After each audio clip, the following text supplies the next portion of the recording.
Julius Caesar wasn't just a military commander.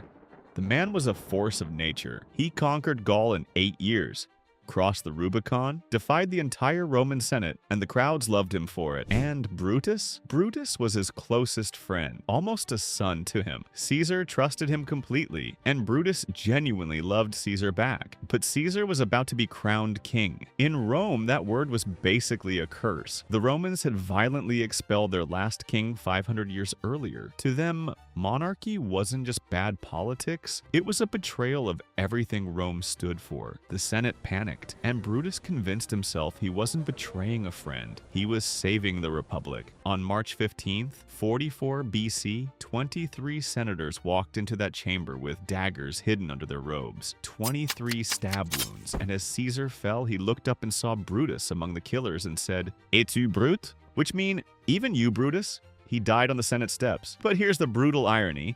The plan completely backfired. Rome erupted into civil war. The republic they tried to save, destroyed by their own hands. And Brutus, dead by suicide 2 years later. William Wallace wasn't born into royalty. No title, no royal blood, no political power. Just a man who watched England occupy Scotland and refused to do nothing. In 1297, with a smaller and worse-equipped army, he pulled off one of the most stunning upsets in medieval history at the Battle of Stirling Bridge. Overnight, he became a legend. King Edward I, nicknamed the Hammer of the Scots, was furious. But the real threat to Wallace wasn't England. It was Scotland's own nobility. The nobles cared about their lands, their titles, their survival, not the people. At the Battle of Falkirk, at the most critical moment of the fight, the Scottish cavalry turned around and simply rode away. They left Wallace and his infantry to face the English army alone. Years later, a Scottish nobleman handed Wallace over to the English for a cash reward. The English hanged him,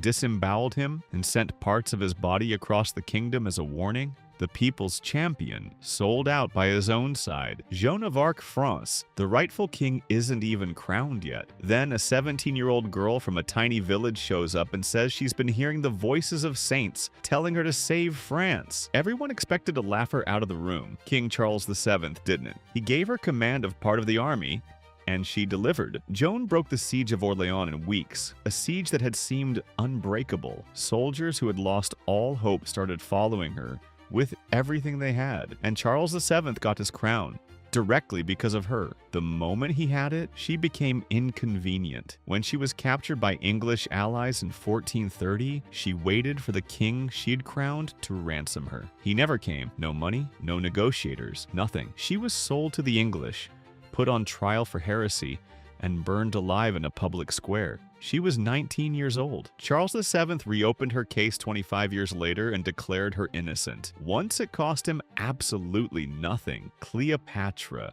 Forget everything the movies told you. Cleopatra spoke 9 languages. She was the first ruler of her dynasty in 300 years to actually learn Egyptian. She was one of the sharpest political minds in the ancient world. When Rome threatened Egypt, she didn't surrender. She allied with Julius Caesar, then Mark Antony, building what she envisioned as a shared empire across the East. But when war came, her own naval commander defected and handed her entire fleet to the enemy. Then Antony received false news that Cleopatra had died and took his own life. When Cleopatra realized Octavian wasn't coming to negotiate, he was coming to parade her through Rome in chains as a war trophy. She refused. She died, reportedly by letting a cobra bite her. And with her, ancient Egypt died too. Harald Hardrada. Harald Hardrada was one of the most ferocious warriors the Viking Age ever produced. King of Norway, battle-tested across Russia, Constantinople, and Sicily. The man had fought in more wars than most soldiers ever read about. In 1066,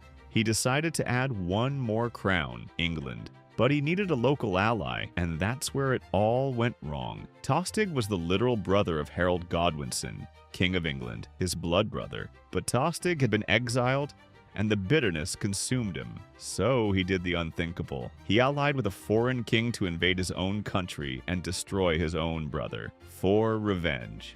Harald and Tostig landed in northern England and started winning. Every calculation said Harold Godwinson would need weeks to respond. He covered 300 kilometers in 4 days. He hit them at Stamford Bridge while they were completely unprepared. Harold died in the battle. Tostig died right beside him, but Harold's army was now exhausted. 2 weeks later, William the Conqueror landed in the south. England fell. One brother's bitterness, and history changed forever. Richard III, the Wars of the Roses, 2 royal houses, 1 throne. Richard III has the larger army. He holds what should be a winning hand. That hand is Thomas Stanley, a powerful lord commanding thousands of soldiers, pledged to fight for Richard. But when the Battle of Bosworth began, Stanley positioned his forces on a hill and just watched. Richard sent orders to advance. Stanley didn't move. As the battle turned, Richard made a desperate gamble. He took a small cavalry unit and personally charged toward Henry Tudor, trying to end it all himself with one strike. He got terrifyingly close. That's when Stanley finally moved, straight into Richard's flank from behind. Richard kept fighting until he was killed, the last English king to die on a battlefield. His crown fell off in the chaos. Stanley picked it up off the ground and placed it on Henry Tudor's head. The Tudor dynasty began in that moment, all because one lord waited to see which way the wind was blowing. So, which of these 6 do you think suffered the most brutal betrayal in history? Drop it in the comments.